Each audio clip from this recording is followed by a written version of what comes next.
As you can see, I have a little bit of a different video filming setup today. I thought that me against a white wall was just too boring and too simple and too boring. And this felt a little more like me, like you're stepping into my living room, which you technically are, because this isn't a regular interior design video, it's a cool interior design video. Whether you're studying for the NCIDQ exam or you're here because when you hear the words means of egress, you have a small panic attack. Not speaking from experience at all. The general topic of egress in design and architecture can be a doozy, so let this video serve as an introduction to the subject. So sit tight, buckle up, and get yourself a silly little cup of coffee because we're discussing the first step in understanding all of this mumbo jumbo, and that is the Egress system. What's up, designers? My name is Kelsey. I'm an NCIDQ certified interior designer and the owner of KLSY, a Manhattan-based design studio specializing in commercial spaces. My mission is to help other designers like you excel in their career while promoting transparency about the industry itself. And if you're a designer either interested in taking the NCIDQ exam one day, or you've already begun to study for it, then I'm here to help you kill it. Be sure to click the link down in this video's description box to sign up for my exclusive email list where you will receive more NCIDQ exam related information and get on the list for my full study guide course that I will be launching. So without further ado, please step into my studio. The term means of egress simply refers to exiting, and it's one of the most important requirements of any building code. There are several models of egress code used throughout the US and Canada, but the NCIDQ exam will test you based on the most recent International Building Code, or IBC for short. The IBC defines means of egress as a continuous and unobstructed path of vertical and horizontal egress travel from any point in a building or structure to a public way. The first thing you need to know regarding this topic is known as the egress system. The egress system consists of three parts: the exit access, the exit, and the exit discharge. These must all lead to a public way. A public way is any street, alley, or similar parcel of land unobstructed from the ground to the sky that is permanently appropriated to the public for public use and has a clear width of not less than 10 feet. That is a really specific and long-winded way of saying the public outside. The public way would be the public sidewalk, a public street, or public park or grassy area. It would not be the courtyard of a building or an exterior staircase because these portions, although they're technically outdoors, they're still considered part of the building area and not of the public property. Now, let's walk through each part of the egress system. Exit access. The exit access is the portion of the means of egress that leads to the entrance of an exit, which means everything leading up to the exit that's not itself a protected exit.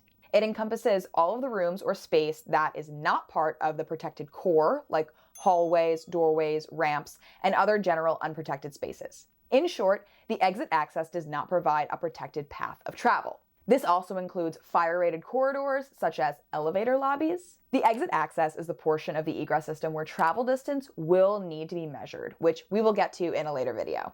Exit. The exit itself is the portion of the egress system that provides a protected path of egress between the exit access and the exit discharge.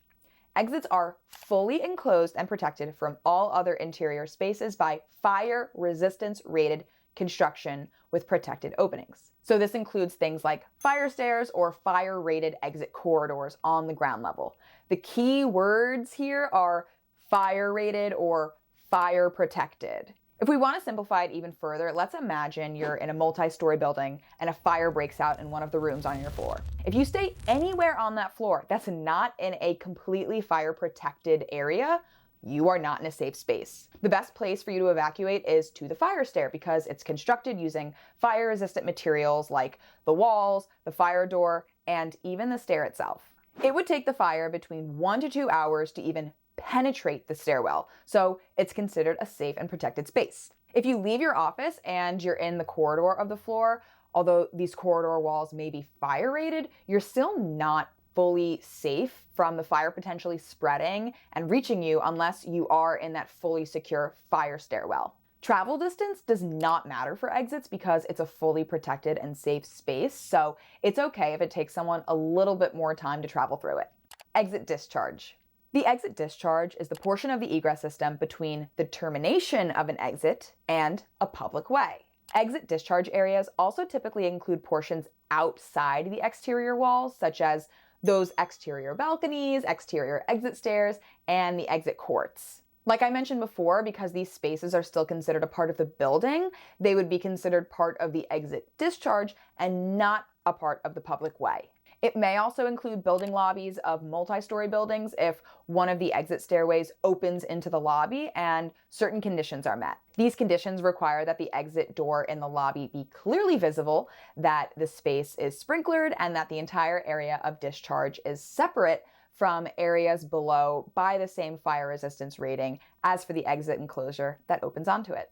In shorter and more simpler terms, the space between the exit itself and the public way is the exit discharge. If you're using the NCIDQ Interior Design Reference Manual to study with, then turn to Chapter 8, page 2 to read on in more detail about the egress system. There's so much more to learn and discuss about means of egress, but we'll save that for a future video. This was a nice little preparatory palate cleanser, as you might say, for this topic. Until then, if you're looking for more NCIDQ test prep videos, then check out my NCIDQ video playlist here. And if you're thinking of taking the NCIDQ exam, then don't forget to click the link below to be added to my NCIDQ study guide course waitlist and be the first to know when it launches. I'll see you next time for more educational interior design content.